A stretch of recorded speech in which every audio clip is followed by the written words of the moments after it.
Hello friends, welcome to my YouTube channel. And कैसे हैं सभी लोग? आई होप सब लोग बहुत अच्छे होंगे। तो चलिए, अभी तक हम लोग कुछ ग्रामर के पार्ट कवर किए हैं। आज हम आपके लिए लेके आए हैं सब्जेक्ट वर्ब एग्रीमेंट। देखिए, ये जो सब्जेक्ट वर्ब एग्रीमेंट मीन्स क्या होता है कि कौन सी वर्ब फॉर्म लेगी। ठीक है, कौन से सब्जेक्ट के अकॉर्डिंग हम कैसी वर्ब लगाएंगे। ठीक है, यही होता है हमारा सब्जेक्ट वर्ब एग्रीमेंट। सब्जेक्ट के अकॉर्डिंग हम वर्ब यूज करेंगे। तो चलिए, इनके कुछ रूल्स हम लोग पढ़ेंगे आज। सब्जेक्ट वर्ब एग्रीमेंट जो मोस्ट इम्पॉर्टेंट रूल्स हैं, जो आपके एग्जाम में इसी से आपके जितने भी मोस्ट इम्पॉर्टेंट क्वेश्चंस होते हैं, यहीं से आपके बनाए जाते हैं। तो चलिए फ्रेंड्स, क्लास स्टार्ट करने से पहले अगर आप चैनल में नए हैं तो चैनल को सब्सक्राइब करें, लाइक करें, कमेंट करें एंड शेयर करें। चलिए, अब हम लोग क्लास को देरी ना करते हुए क्लास को स्टार्ट करते हैं। देखिए, जो हमारा सब्जेक्ट वर्ब एग्रीमेंट है, देख लेते हैं इसका जो हमारा फर्स्ट रूल्स है। देखते हैं फर्स्ट रूल क्या है, देख लेते हैं। फर्स्ट रूल हमारा क्या है? अगर नीड आ रहा है, क्या आ रहा है? नीड नॉट या डेयर नॉट प्लस टू, मतलब अगर नीड नॉट है या डेयर नॉट है तो उसके बाद हम टू को यूज नहीं करेंगे। ठीक है, टू को यूज नहीं करेंगे। सब्जेक्ट कैसा इसमें होगा? सब्जेक्ट इसमें चाहे सिंगुलर हो या फिर प्लूरल हो। सब्जेक्ट कोई सा भी हो सकता है, या तो वो सिंगुलर हो सकता है या फिर प्लूरल हो सकता है। ठीक है फ्रेंड, दोनों में क्या अगर नीड नॉट, ये हमारी क्या वर्ब आ रही है, नीड नॉट या डेयर नॉट वर्ब के रूप में दोनों यूज हो रहे हैं, तो उनके साथ हम टू को ऐड नहीं करेंगे। देखते हैं फॉर एग्जांपल, देख लीजिए फ्रेंड, देखते हैं। She need not go to market. क्या है? She need not go to market, मतलब उसने क्या कहा कि मुझे मार्केट जाना आवश्यक नहीं है। ठीक है, नीड का मतलब होता है आवश्यक या जरूरत। ठीक है फ्रेंड, तो यहाँ पे हम क्या करेंगे? यहाँ पे जो टू आ रहा, उन्होंने कहा था कि नीड नॉट के बाद क्या हम टू को कभी भी इनके साथ यूज नहीं करेंगे। ठीक है, तो हम यहाँ पे टू को क्या कर देंगे? रिमूव कर देंगे। ठीक है फ्रेंड, तो हमारा बन जाएगा सेंटेंस, शी ना need not go market.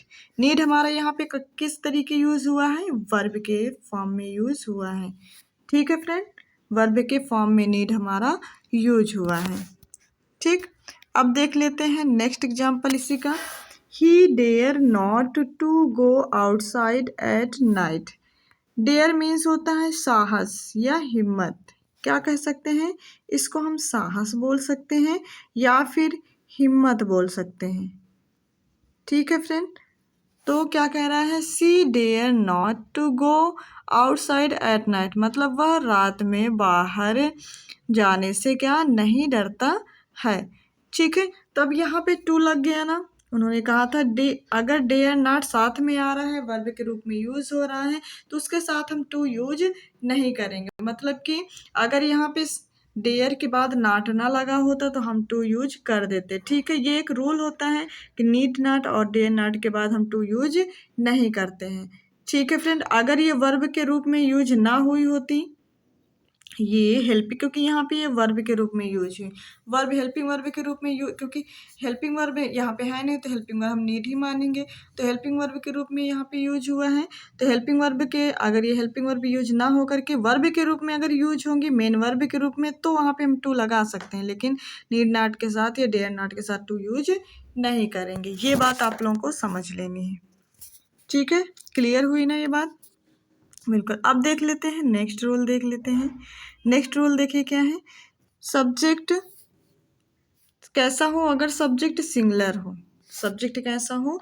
Singular हो, तो हम क्या लगाएंगे? नीड्स या डेयर्स यूज करेंगे। वर्ब की फॉर्म क्या यूज करेंगे? नीड्स या डेयर। उसके बाद क्या लगाएंगे? टू, फिर वर्ब की फर्स्ट फॉर्म। ये हमारा नीड्स डेयर्स क्या है? नीड्स डेयर यहाँ पे क्या है?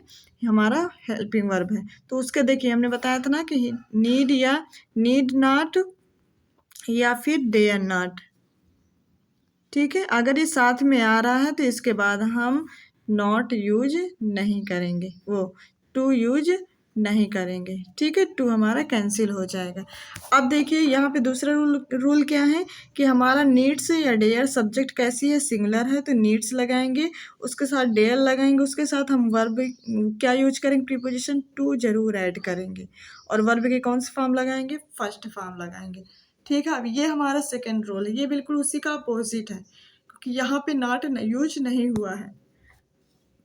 देखिए ये था सिंगुलर। अब देख लेते हैं मतलब कि जब सब्जेक्ट हो प्लूरल हो, जब सब्जेक्ट प्लूरल हो तो उसके साथ हम क्या लगाएंगे, नीड या डेयर यूज करेंगे। क्योंकि हमारा सब्जेक्ट सिंगुलर था तो यस या यस ऐड कर देते थे, ठीक ना, वर्ब की फॉर्म में। तो वही बात है यहाँ हेल्पिंग वर्ब में, हेल्पिंग वर्ब क्या है, नीड या डेयर है, तो लेकिन प्लूरल है, सब्जेक्ट हमारा प्लूरल है तो हम सिर्फ नीड या डेयर यूज करेंगे, उसके साथ प्रीपोजिशन टू ऐड करेंगे, फिर वर्ब की कौन सी फॉर्म, फर्स्ट फॉर्म यूज करेंगे।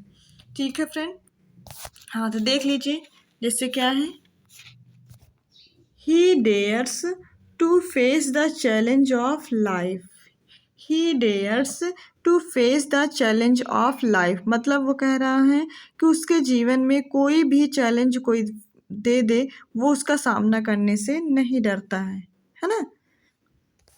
तो यहाँ पे क्या है, डेयर्स आया है, क्योंकि डेयर्स यहाँ पे क्या है, देखिए डेयर्स हमारा क्या है, यहाँ पे हेल्पिंग वर्ब है, लेकिन ही हमारा क्या है, singular verb, singular subject, singular subject के साथ हम क्या लगाएंगे, डेयर्स यूज करेंगे। अब यहाँ पे नाट नहीं है तो नाट नहीं है, तो इसी वजह से हम क्या लगा देंगे, प्रीपोजिशन टू। अगर यहाँ पे नाट होता तो ऐसे बन जाता, ही डेयर नाट, फिर टू ऐड नहीं होता, face the challenge of life. ठीक है फ्रेंड, देखिए अब देखिए जैसे क्या है, they need to my help, they need to my help, है ना। तो अब यहाँ पे क्या है, देखिए दे हमारा क्या है, दे हमारा है प्लूरल नाउन, कैसा है, प्लूरल नाउन है।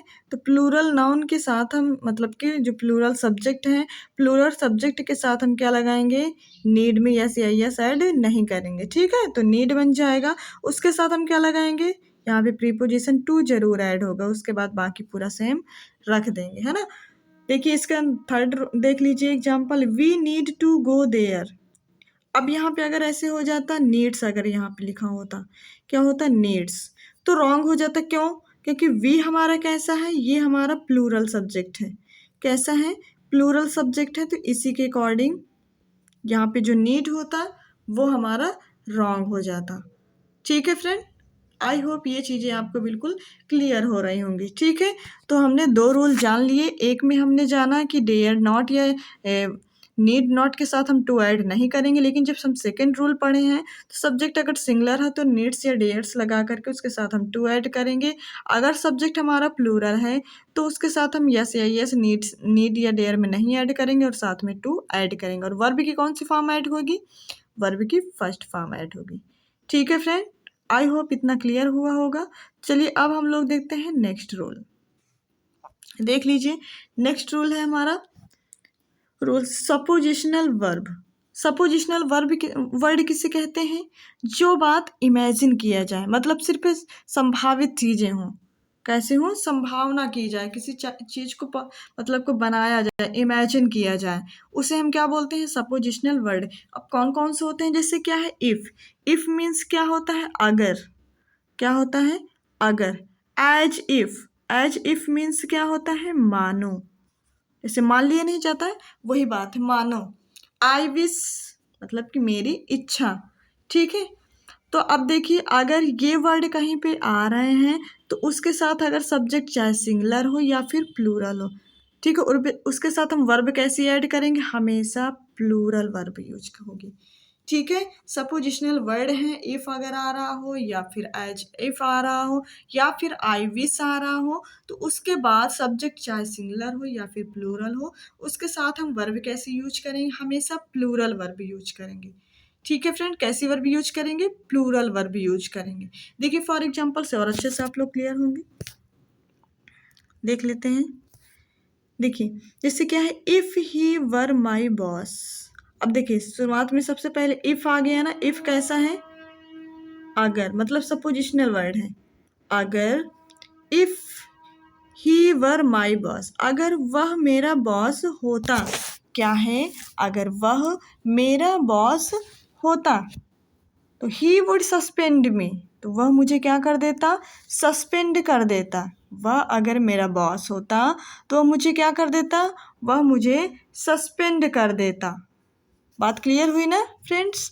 देखिए यहाँ पे ये बात कही जा रही है, सस्पेंड करने की बात की जा रही है, क्योंकि इफ़ क्या है, क्योंकि वो है नहीं मतलब, लेकिन एक बात बताई जा रही है, मतलब यहाँ पे वो बात समझाई जा रही है, बस इमेजिन की जा रही है कि अगर वह मेरा बॉस होता तो वह मुझे क्या कर देता, सस्पेंड कर देता, है ना। वह मेरा बॉस होता तो वह मुझे सस्पेंड कर देता। तो ये बात यहाँ पे हुई की जा रही है। ये ही हमारा इफ़ हमारा क्या है, इमेजिन, मतलब सपोजिशनल वर्ड है या इमेजिन वर्ड है। तो इसके अकॉर्डिंग हम वर्ब, देखिए आया सब्जेक्ट कैसा है, सब्जेक्ट हमारा है सिंगुलर, लेकिन हमने वर्ब कैसी यूज की है, प्लूरल, क्योंकि यहाँ पे मतलब कि यहाँ पे कैसी बात हो रही, इमेजिन बात हो रही है, तो इसलिए हम यहाँ पे वर्ब कैसी यूज करेंगे, इसलिए वर्ब हमारी यूज होगी कैसी, प्लूरल वर्ब हमारे यहाँ पे यूज हो जाएगी। ठीक है फ्रेंड, बात क्लियर हुई ना, बिल्कुल। हम लोग नेक्स्ट रूल इसका देखते हैं, इस वो नेक्स्ट एग्जाम्पल इसका देखेंगे। He talks to me as if he were the prime minister.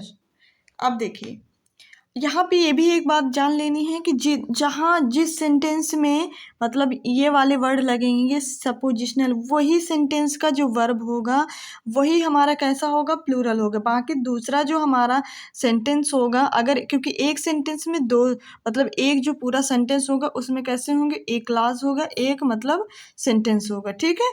तो इसमें मतलब कि एक हमारा कैसे बनेगा, प्लूरल वर्ब बनेगा, बाकी दूसरा सब्जेक्ट के अकॉर्डिंग बनेगा। देख लीजिए जिसमें ये वर्ड लगे होंगे वही हमारा प्लूरल बनेगा। तो देखते हैं, ही टॉक्स टू मी। देखिए यहाँ पे ही कैसा है, सब्जेक्ट है, क्योंकि इसमें कोई भी सपोजिशन यहाँ तक नहीं लगा है, नहीं लगा ना, तो ये हमारा एक सेंटेंस बन गया। तो ही टॉक्स मी, तो इसके अकॉर्डिंग हमने टॉक्स लगा दी है ना, कि उसने मुझसे कहा या वह मुझसे कहती है या कहता है, ठीक है। तो यहाँ पे क्या, एज इफ, मानो वह मुझसे कहती है या कहता है, एज इफ मानो ही वर द प्राइम मिनिस्टर, मतलब वह मुझसे कहती है कि मानो वो क्या है, वो जैसे प्राइम मिनिस्टर हो, वो कैसा है, जैसे कि प्राइम मिनिस्टर हो। तो एज इफ किस कौन से सेंटेंस में लगा है, ये वाले सेंटेंस में लगा है, ठीक है। तो यहाँ पे ही हमारा क्या है, ये हमारा सिंगुलर सब्जेक्ट है। सिंगुलर सब्जेक्ट यहाँ, तो उसने कहा था ना कि चाहे सिंगुलर हो चाहे प्लूरल, लेकिन वर्ब कैसी लगेगी, प्लूरल लगी हुई है, ठीक है फ्रेंड। तो सपोज बस इतना याद रख लेना है कि सपोजिशनल जो वर्ड है, इफ़, एज, इफ़ या आई विश, ये अगर वर्ड से स्टार्ट हो रहा है सेंटेंस, तो हम वहाँ पे चाहे सब्जेक्ट सिंगुलर हो या फिर प्लूरल हो, तो हम उसके अकॉर्डिंग क्या लगा देंगे, प्लूरल वर्ब लगाएंगे, ठीक है। बात क्लियर हुई ना। ये भी बहुत ज़्यादा एग्जाम में पूछे जाते हैं, तो आप इनको बहुत अच्छे से ध्यान में रखेंगे ये बात, ठीक है फ्रेंड। तो देख लेते हैं, अब हम लोग देखेंगे नेक्स्ट रूल। देखिए अब ये वाला देख लीजिए, कंडीशनल सेंटेंस, ये भी बिल्कुल वही है जो मैंने बिल्कुल अभी बताया ना। अब कंडीशन, अभी वहाँ तक क्या था कि मतलब इमेजिन किया जा रहा है, अब कोई कंडीशन बताई जाए, कोई कंडीशन रख दी जाए, कोई शर्त रख दी जाए, ठीक है। कैसी रख दी जाए, कोई शर्त रख दिया जाए, कोई कंडीशन रख दिया जाए, तब क्या होगा, रूल क्या कहता है कि एज होगा, एज इफ मतलब मानो, इफ मीन्स अगर, एज थ्रो कि सब्जेक्ट, ये तीनों अगर वर्ड आ रहे हैं, ठीक है, इनसे अगर सेंटेंस स्टार्ट हो रहा है, तो अगर सब्जेक्ट हमारा कैसा, सिंगुलर है, तो वर्ब कैसी होगी, सिंगुलर होगी। अगर सब्जेक्ट हमारा सिंगुलर तो वर्ब भी सिंगुलर होगी।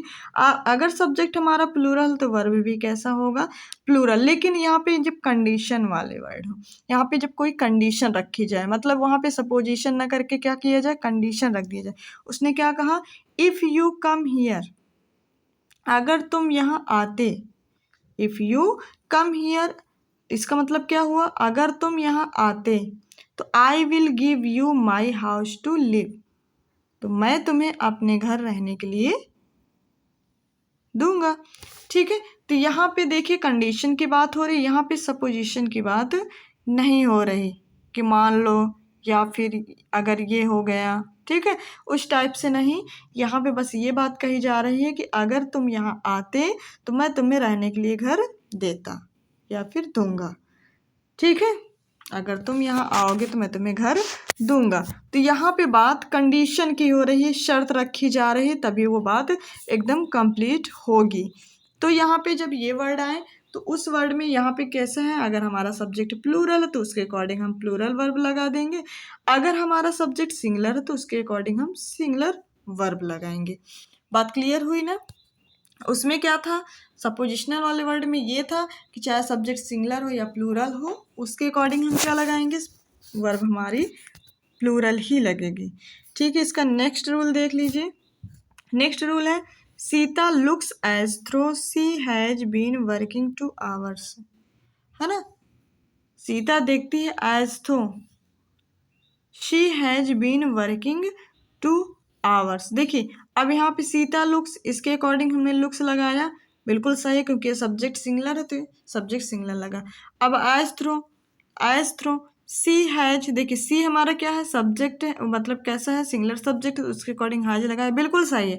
अगर यहाँ पे एज थ्रो के बदले क्या हो जाता, एज इफ हो जाता, तो यहाँ पे क्या लग जाता, यहाँ पे लग जाता हैव, क्योंकि वो फिर हमारा सपोजिशन वर्ड हो जाता, ठीक है। यहाँ पे शर्त नहीं रखेगी, यहाँ पे शर्त रखी गई कि अगर वह देखती तो क्या हो जाता, वह 2 घंटे में ही यह काम खत्म कर देती, है ना, 2 घंटे में काम कर चुकी होती। तो यहाँ पे भी क्या हो जाता, यहाँ पे भी शर्त रखी जा रही है, कंडीशनल सेंटेंस है, ठीक है। तो 4 रूल्स मैंने बताए हैं, ठीक है। नीड्स एंड डेयर का मैंने रूल बता दिया, उसके बाद 2 रूल बताए नीड्स डेयर के, एक needs not and dare not का, उसमें टू ऐड नहीं करेंगे। दूसरा मैंने रूल बताया नीड एंड डेयर का, जिसमें सिंगुलर है तो नीड्स या डेयर्स हो जाएगा, उसके साथ टू ऐड कर देंगे। फिर सेकंड मैंने ये बताया कि अगर सब्जेक्ट प्लूरल है तो नीड्स एड्स ऐड करके प्लूरल के साथ नीड्स यस या यस नहीं लगाएंगे, नीड या डेयर बन लगा के टू ऐड कर देंगे वर्ब की फर्स्ट फॉर्म के साथ, ठीक है फ्रेंड, ये बता दिए। थर्ड रूल मैंने क्या बताया, थर्ड रूल मैंने सपोजिशनल वाला बता दिया है। ये वाला रूल बताया कि ये वाले अगर वर्ड आ रहे हैं एज इफ या आई विश, तो इनके साथ हमेशा सब्जेक्ट कैसी हो, चाहे प्लूरल हो चाहे सिंगुलर, उसके साथ वर्ब कैसी लगेगी, हमेशा प्लूरल लगेगी। अगर कंडीशनल सेंटेंस है, अगर कंडीशनल वर्ड है, is as if as though, ये वाले वर्ड आ रहे हैं तो सब्जेक्ट अगर सिंगुलर तो वर्ब भी सिंगुलर होगा, सब्जेक्ट अगर प्लूरल है तो वर्ब भी कैसा होगा, प्लूरल होगा। बात क्लियर हुई ना, बिल्कुल। तो ये थे हमारे 4 गोल्डन रूल्स आपके, जो सब्जेक्ट वर्ब एग्रीमेंट के रूल्स हैं, जो कि आपको बहुत अच्छे से पढ़ लेना है, या फिर इनकी कॉपी कर लीजिए या फिर नोट्स बना लीजिए, जैसा भी आपको उचित लगे आप वो करिए, ठीक है फ्रेंड। तो चलिए, अगर आप चैनल में नए हैं तो चैनल को सब्सक्राइब करें, लाइक करें, कमेंट करें एंड शेयर करें। Thank you so much.